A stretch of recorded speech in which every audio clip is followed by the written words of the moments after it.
Unidade geradora de caixa. 76. Os itens 77 a 97 estabelecem as exigências para a identificação da unidade geradora de caixa a qual o ativo pertence para a determinação do valor contábil e o reconhecimento de perdas por redução ao valor recuperável de unidades geradoras de caixa. Identificação da unidade geradora de caixa a qual o ativo pertence. 77.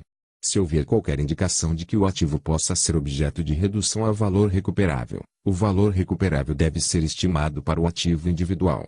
Se não for possível estimar o valor recuperável do ativo individual, a entidade deve determinar o valor recuperável da unidade geradora de caixa a qual o ativo pertence, unidade geradora de caixa do ativo. 78. O valor recuperável do ativo individual não pode ser determinado se: a linha A. O valor em uso do ativo não puder ser estimado como tendo o valor próximo de seu valor justo líquido de despesas de venda, por exemplo, quando os fluxos de caixa futuros provenientes do uso contínuo do ativo não puderem ser estimados por serem insignificantes. A linha B. O ativo não gerar entradas de caixa que sejam em grande parte independentes daquelas provenientes de outros ativos e não for capaz de gerar fluxos de caixa individualmente. Nesses casos, o valor em uso e, portanto, o valor recuperável, pode ser determinado somente para a unidade geradora de caixa do ativo. 79. Conforme definido no item 13, a unidade geradora de caixa do ativo é o menor grupo de ativos que: a. inclui o ativo e, b. gera entradas de caixa que são em grande parte independentes das entradas de caixa provenientes de outros ativos ou grupos de ativos. A identificação da unidade geradora de caixa do ativo requer julgamento. Se o valor recuperável não puder ser determinado para cada ativo individual, a entidade deve identificar a menor agregação de ativos que gera entradas de caixa independentes. 80. As entradas de caixa correspondem ao caixa e equivalentes de caixa recebidos de terceiros. Na identificação se as entradas de caixa provenientes de ativo, ou grupo de ativos, são em grande parte independentes das entradas de caixa provenientes de outros ativos, ou grupos de ativos, a entidade deve considerar vários fatores, incluindo a maneira como a administração: a. monitora as operações da entidade, tais como linhas de produto, tipos de negócios, localidades específicas, distritos ou regiões, ou, b. toma decisões sobre a continuidade ou alienação dos ativos e operações da entidade. 81. Se existir mercado ativo para o produto do ativo ou grupo de ativos, esse ativo ou grupo de ativos deve ser identificado como unidade geradora de caixa, mesmo que alguns ou todos os produtos sejam utilizados internamente. Se as entradas de caixa geradas por qualquer ativo ou unidade geradora de caixa forem afetadas por preço interno de transferência entre entidades do mesmo grupo, a entidade deve utilizar a melhor estimativa de preço futuro que poderia ser alcançado em transação sem favorecimentos entre partes conhecedoras e interessadas, levando em consideração: a linha A. As futuras entradas de caixa utilizadas para determinar o valor em uso do ativo ou da unidade geradora de caixa, a linha B. As futuras saídas de caixa utilizadas para determinar o valor em uso para quaisquer outros ativos ou unidades geradoras de caixa que são afetados pelo preço interno de transferência. 82. Mesmo se parte ou toda a produção do ativo ou do grupo de ativos for utilizada por outras unidades da entidade, por exemplo, produtos em estágio intermediário do processo produtivo, esse ativo ou grupo de ativos forma uma unidade geradora de caixa separada se a entidade puder vender esse produto em mercado ativo. Isso acontece porque o ativo ou grupo de ativos pode gerar entradas de caixa que seriam em grande parte independentes das entradas de caixa provenientes de outros ativos ou grupos de ativos. Ao utilizar informações baseadas em orçamentos, previsões financeiras que se relacionam a essa unidade geradora de caixa, ou a qualquer outro ativo ou unidade geradora de caixa afetada pelo preço interno de transferência, a entidade deve ajustar essa informação se os preços internos de transferência não refletirem a melhor estimativa, por parte da administração, dos preços futuros que seriam conseguidos em transações sem favorecimentos entre partes conhecedoras e interessadas. 83. As unidades geradoras de caixa devem ser identificadas de maneira consistente de um período para o outro para o mesmo ativo ou tipos de ativos, a menos que haja justificativa para a mudança. 84. Se a entidade determinar que o ativo pertence à unidade geradora de caixa diferente daquela que pertencia em períodos anteriores ou que os tipos de ativos agrupados na unidade geradora de caixa mudaram, o item 120 requer divulgações a respeito da unidade geradora de caixa se a perda por redução a valor recuperável for reconhecida ou revertida.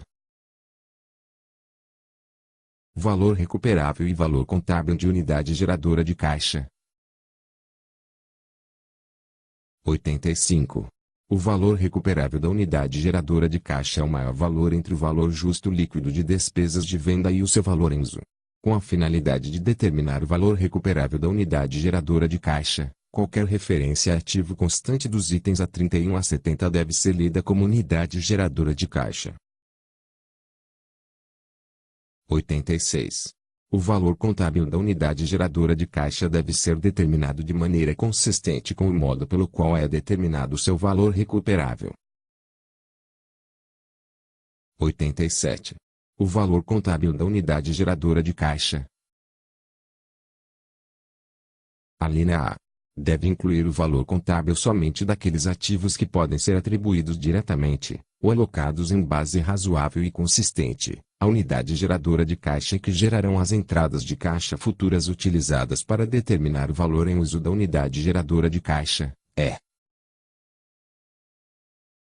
A linha B não deve incluir o valor contábil de qualquer passivo reconhecido, a menos que o valor recuperável da unidade geradora de caixa não possa ser determinado sem considerar esse passivo. Isso ocorre porque o valor justo líquido de despesas de venda e o valor em uso da unidade geradora de caixa devem ser determinados excluindo seus fluxos de caixa que estão relacionados a ativos que não são parte de unidade geradora de caixa e passivos que tenham sido reconhecidos. Ver itens 41 e 56. 88. Quando os ativos são agrupados para avaliação da recuperabilidade, é importante incluir na unidade geradora de caixa todos os ativos que geram, ou são utilizados para gerar, o fluxo relevante de entradas de caixa. De outra forma, a unidade geradora de caixa pode parecer ser totalmente recuperável quando, de fato, ocorreu perda por redução a valor recuperável. A árvore de decisão, ver apêndice A, apresenta o fluxograma que ilustra o tratamento para ativos individuais que são parte de unidades geradoras de caixa. 89. Pode ser necessário considerar alguns passivos reconhecidos para determinar o valor recuperável da unidade geradora de caixa. Isso pode ocorrer se a alienação da unidade geradora de caixa exigir que o comprador assuma o passivo. Nesse caso, o valor justo líquido de despesas de venda, ou o fluxo de caixa estimado da alienação final, da unidade geradora de caixa é o preço de venda estimado para os ativos da unidade geradora de caixa juntamente com o passivo, menos as despesas de venda. A fim de efetuar uma comparação significativa entre o valor contábil da unidade geradora de caixa e o seu valor recuperável, o valor contábil do passivo deve ser deduzido na determinação tanto do valor em uso da unidade geradora de caixa quanto do seu valor contábil. 90. Por razões práticas, o valor recuperável da unidade geradora de caixa é algumas vezes determinado depois de se considerar a. Ativos que não são parte da unidade geradora de caixa, por exemplo, contas a receber ou outros ativos financeiros, ou b. Passivos que tenham sido reconhecidos, como, por exemplo, contas a pagar, pensões e outras provisões. Nesses casos, o valor contábil da unidade geradora de caixa deve ser aumentado pelo valor contábil desses ativos e diminuído pelo valor contábil desses passivos. Perda por redução a valor recuperável para unidade geradora de caixa. 91. A perda por redução a valor recuperável para unidade geradora de caixa deve ser reconhecida se, e somente se, o valor recuperável da unidade for menor do que o seu valor contábil. A perda por redução a valor recuperável deve ser alocada para reduzir o valor contábil dos ativos geradores de caixa da unidade proporcionalmente ao valor contábil de cada ativo na unidade. Essas reduções nos valores contábeis devem ser tratadas como perdas por redução a valor recuperável de ativos individuais e reconhecidas, conforme o item 73. 92. Ao alocar a perda por redução a valor recuperável, de acordo com o item 91, a entidade não deve reduzir o valor contábil do ativo abaixo do maior valor entre a linha A. Seu valor justo líquido de despesas de venda, se determinável. A linha B. Seu valor em uso, se determinável, é. A linha C. 0. O valor da perda por redução a valor recuperável que, de outra forma, teria sido alocado ao ativo, deve ser alocado aos outros ativos da unidade em base proporcional. 93. Quando o ativo não gerador de caixa contribuir para a unidade geradora de caixa, a proporção do valor contábil daquele ativo não gerador de caixa deve ser alocada ao valor contábil da unidade geradora de caixa antes do cálculo do valor recuperável dessa unidade geradora de caixa. O valor contábil do ativo não gerador de caixa deve refletir quaisquer perdas por redução a valor recuperável na data das demonstrações contábeis, conforme exigências da NBCT-SP 09. 94. Se o valor recuperável de ativo individual não puder ser determinado, ver item 78. A linha A. A perda por redução a valor recuperável deve ser reconhecida para o ativo se seu valor contábil for superior ao maior montante entre seu valor justo líquido de despesas de venda e os resultados dos procedimentos de alocação descritos nos itens 91 a 93. A linha B. Nenhuma perda por redução a valor recuperável deve ser reconhecida para o ativo se a unidade geradora de caixa a qual está relacionado não for objeto de redução a valor recuperável. Isso se aplica mesmo se o valor justo líquido de despesas de venda do ativo for menor do que seu valor contábil. 95. Em alguns casos, os ativos não geradores de caixa contribuem para as unidades geradoras de caixa. Esta norma exige que, quando a unidade geradora de caixa que contém ativo não gerador de caixa está sujeita ao teste de redução a valor recuperável, esse ativo não gerador de caixa deve ser testado quanto à redução a valor recuperável, de acordo com as exigências da NBCT-SP 09. A proporção do valor contábil daquele ativo não gerador de caixa, em seguida a aplicação do teste de redução a valor recuperável, deve ser incluída no valor contábil da unidade geradora de caixa. A proporção deve refletir a extensão pela qual o potencial de serviços do ativo não gerador de caixa contribui para a unidade geradora de caixa. A alocação de qualquer perda por redução a valor recuperável da unidade geradora de caixa deve ser realizada proporcionalmente a todos os ativos geradores de caixa nessa unidade, sujeita aos limites do item 92. O ativo não gerador de caixa não está sujeito a perda por redução a valor recuperável além daquelas determinadas de acordo com a NBCT-SP 09. 96.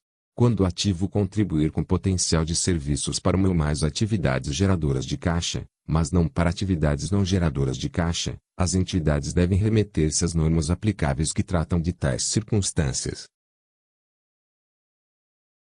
97.